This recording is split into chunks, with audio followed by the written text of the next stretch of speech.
Ambulance services aren't the only ones that respond to 911 calls, of course. We are joined now by Red Bay Police Chief Janna Jackson. Thank you so much for being on the show today. Hello. Hello. As we just mentioned, a new report shows that 911 calls are down across the country and in some areas locally. What seems to be the issue from your perspective?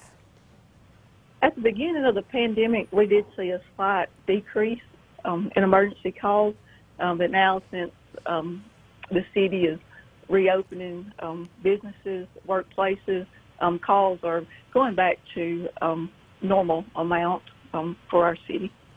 Chief Jackson, what's been the most difficult part of this shutdown for law enforcement?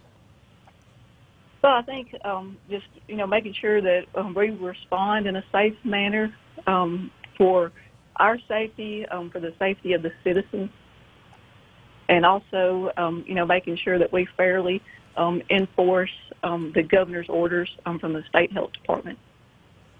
Chief, if an officer responds to a call, what should people expect under this new normal during the time of the pandemic? When we respond, we try not to go in residences at this time unless, it is a requirement for an investigation. We do prefer, if people are able to meet us outside.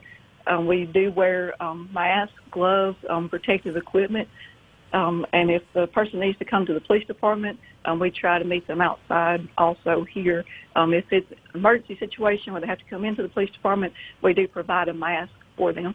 Mm-hmm. Have things changed at all? I mean, with the recent increase in cases and fatalities, unfortunately, in Franklin County, are you stepping up these precautions for your officers? Yes, we are being more cautious in responding to calls and also on traffic stops. In terms of the safety measures your officers are taking, you mentioned the PPEs, the personal protective equipment. What would you say to someone who maybe is reluctant to make that 911 call because they are concerned about an officer coming into their home? We just want to encourage people, if they have an emergency, please do contact our department. As I said, we're using caution. We do not want to put anyone in danger by not taking precautions ourselves. Like I said, we are wearing the personal protective equipment, and we just want to encourage people, if you have an emergency, do call us. We are still fully operating to serve and protect in our city. Red Bay Police Chief Janna Jackson, thank you very much for joining us this afternoon. Thank you.